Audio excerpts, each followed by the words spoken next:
Hello दोस्तों, आप सभी का स्वागत है मेरे यूट्यूब चैनल में। आज की कहानी है कैसा ये इश्क है, भाग 34।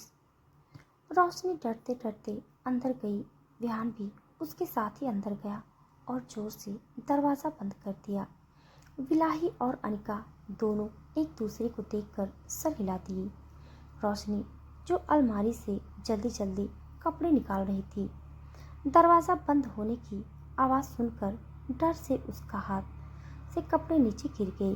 तभी उसको अपने पीछे किसी की मौजूदगी महसूस हुई।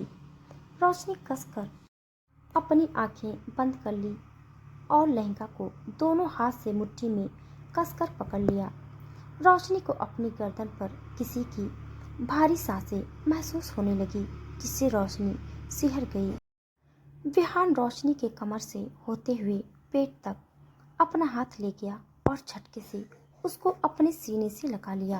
रोशनी की सांसें भारी हो रही थी।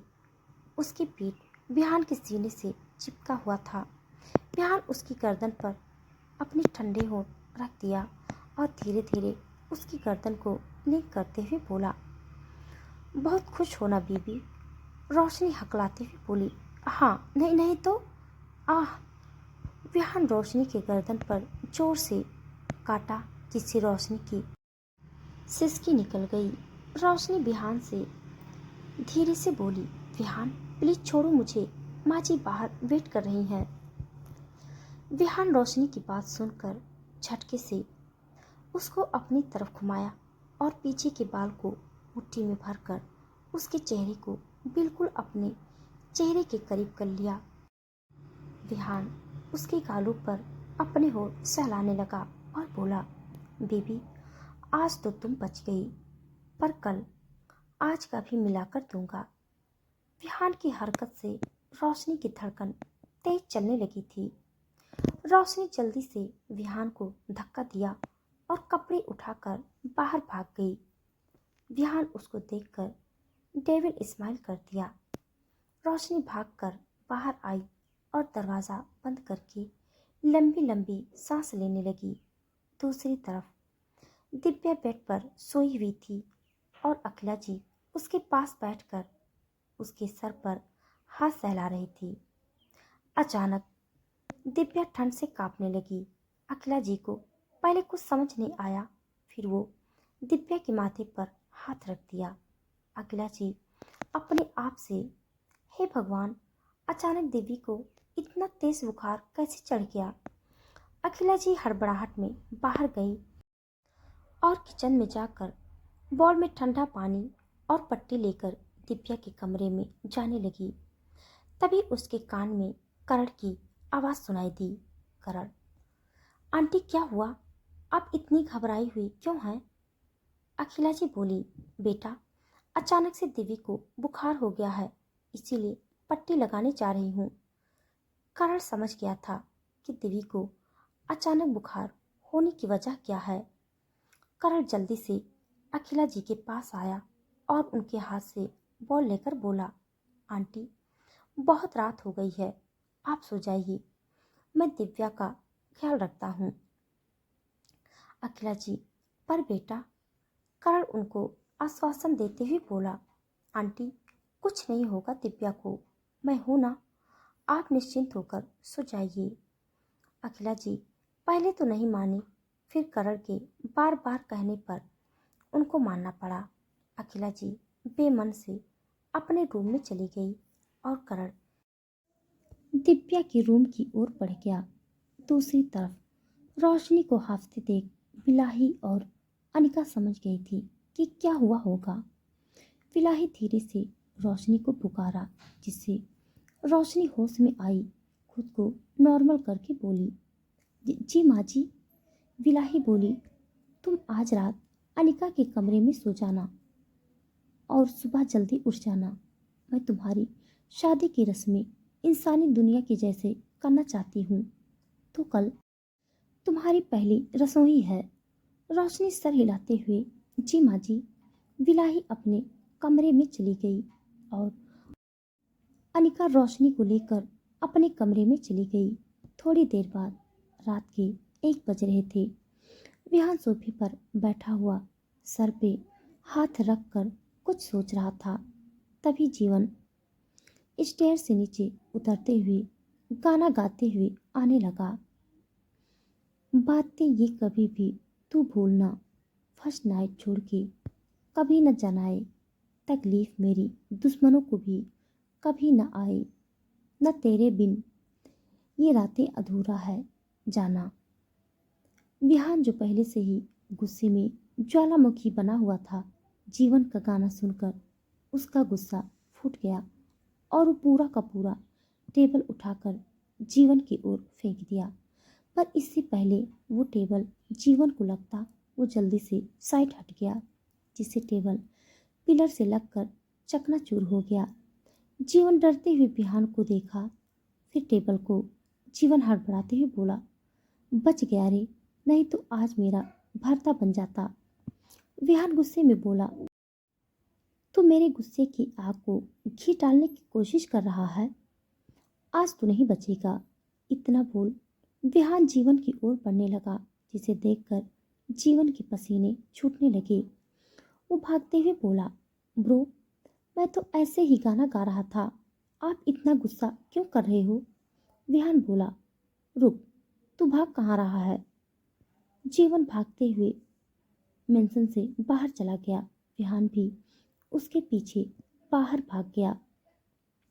सुबह का वक्त, रोशनी की आज पहली रसोई थी, इसीलिए वो जल्दी उठकर मंजलिका के साथ हंसी टिटोली करते हुए नाश्ता बना रही थी।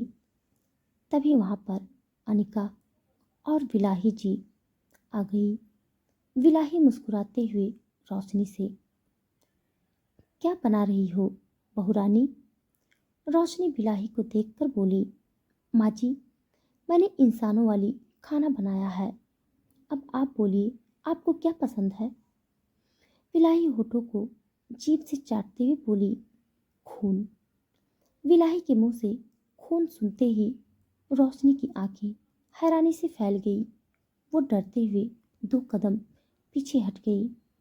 विलाही, अनिका और मंजलिका रोशनी की हालत देखकर हंसने लगी। रोशनी मुंह बनाकर उनको देखी और बोली, आप सब हंस क्यों रहे हैं?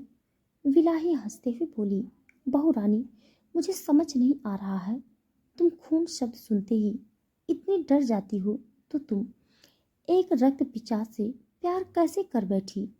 इतना बोल वो और जोर से हंसने लगी। रोशनी मुंह फुलाकर तीनों को घूर रही थी। तभी बाहर से जीवन के चिल्लाने की आवाज़ सुनाई दी। जीवन की चीखने की आवाज़ सुनकर चारों भागते हुए हॉल में आए। तभी जीवन भागते हुए आकर रोशनी के पीछे छुप गया और हांफते हुए रोशनी से बोला, भाभी, मुझे बचा लो। रोशनी जीवन के सडन एक्शन से कुछ समझ नहीं पाई और फिर गर्दन टेढ़ी करके जीवन को देखते हुए पूछी, क्या हुआ? तुम इतने डरे हुए क्यों हो और मैं तुम्हें किससे बचाऊं? जीवन डरते हुए, राक्षस से कल रात से मेरे पीछे पड़े हुए हैं, मुश्किल से जान बचाकर भागकर आया हूँ, अब आप ही बचा सकते हैं। रोशनी कुछ बोलने को मुंह खोली, तभी विहान की रौबदार आवाज़ सबके कान में गूंजी, विहान, भाग ले, जितना भागना है तुझे, पर आज तू मुझसे बच नहीं पाएगा। विहान इतना बोलते हुए विला के अंदर रखा और तेज कदमों से अंदर आने लगा। तभी उसकी नज़र रोशनी पर पड़ी और उसकी बढ़ते कदम वहीं रुक गई। रोशनी लाल रंग की साड़ी पहनी हुई थी, हाथों में लाल रंग की चूड़ियां, गले में मंगलसूत्र और मांग में सिंदूर सजाई हुई थी। रोशनी को ऐसा देख विहान तो सांस लेना ही भूल गया था। विहान एकटक रोशनी को जुनून भरी निगाहों से देख रहा था। वहीं रोशनी को विहान को देख कल रात की बातें याद आ रही थी, जिससे उसकी वही सांसें भारी हो रही थी। विहान धीरे धीरे चलकर उसके पास आने लगा और खोए हुए मदहोशी भरी आवाज में बोला, रात ढलकर सुबह हो गया और फिर चांद नीचे कैसे उतर आया? विहान रोशनी को जुनून से देखते हुए उसके पास आ गया और उसकी कमर पर हाथ रखकर खुद के करीब खींच लिया और उसके कान में धीरे से बोला, सच में बवाल हो तुम, मेरी हॉट बेबी। विहान की बात सुनकर रोशनी के गाल लाल हो गए और वो उसे दूर करने की कोशिश करने लगी, लेकिन विहान उसको और मजबूती से पकड़ लिया। सभी उन दोनों को देख रहे थे, जिससे रोशनी को बहुत शर्म आ रही थी। उसे अपनी नज़र झुका रखा था। विहान उसको ऐसा शर्माते देख प्यार से बोला, तेरा ये अदा एक दिन मेरी जान निकाल देगी। रोशनी शर्म के मारे विहान के सीने में मुंह छुपा लिया और धीरे से बोली, विहान बस करो। विहान मुस्कुराकर रोशनी को कसकर बाहों में जकड़ लिया। विहान का ये रूप देखकर सब हैरान थे। उनको अपनी आंखों पर विश्वास नहीं हो रहा था। शायद सबने सोचा भी नहीं था कि विहान का ये रूप भी उनको देखने को मिलेगा। विलाही होश में आकर गला साफ करते हुए बोली, विहान ये सब तुम आज रात भी कर सकते हो। चलो फ्रेश होकर आओ, नाश्ता तैयार है। विहान रोशनी को छोड़ा तो रोशनी भागते हुए किचन में चली गई। विहान डेविल स्माइल किया और अपने रूम में चला गया। दिव्या का घर। दिव्या कसमसाते हुए आंखें खोली और उठकर बैठ गई। उसका पूरा बदन दर्द से टूट रहा था, जैसे किसी ने बहुत मारा हो। दिव्या सर पर हाथ रखकर, आह क्या हुआ है मुझे, मेरी बॉडी दर्द क्यों कर रही है। करण बोला, फीवर हुआ था तुम्हें। दिव्या करण की आवाज़ सुनकर चौंक गई और इधर उधर देखने लगी। तभी उसकी नज़र सोफे पर पड़ी। करण आराम से सोफे पर पैर चढ़ाए बैठा हुआ था और दिव्या को देख रहा था। करण को देखते ही दिव्या की कल की बात याद आने लगी। वो गुस्से में टेबल से लैंप उठाकर करण की तरफ फेंक दिया, पर करण समय के रहते वहां से हट गया और हवा की स्पीड से दिव्या के पास पहुंच गया। करण दिव्या के दोनों हाथ पकड़कर उसको बेड पर लिटाया और उसके हाथ को बेड पर प्रेस करके उसके चेहरे के बिल्कुल करीब आ गया। दिव्या अपने आप को छुड़ाने की कोशिश करते हुए करण को गुस्से में घूर रही थी। करण गुस्से में उसके हाथों पर पकड़ मजबूत करते हुए बोला, हिलो मत। दिव्या गुस्से में बोली, छोड़ो मुझे, तुम्हारी हिम्मत कैसे हुई मेरे घर में, मेरे कमरे में आने की। करण दिव्या की आंखों में देखते हुए बोला, हिम्मत तो मुझ में बहुत है। अगर तुमने हिलाना बंद नहीं किया तो मुझे अपनी हिम्मत दिखानी पड़ेगी। दिव्या उसकी बात सुनकर और गुस्से में आ गई और अपने पैर से उसके प्राइवेट पार्ट पर लात मार दिया, जिससे करण की जोर से चीख निकल गई और वो दिव्या के ऊपर से हटकर बेड से नीचे गिर गया। थोड़ी देर बाद सब नाश्ता करने के लिए बैठे थे। रोशनी और मंजलिका सबको नाश्ता परोस रहे थे। सब नाश्ता करने लगे। विहान एक नज़र रोशनी को देखा जो उसी को देख रही थी। विहान झटके से रोशनी का हाथ पकड़कर खींच लिया, जिससे रोशनी सीधा जाकर विहान की गोद में गिर गई और हैरानी से विहान को देखने लगी।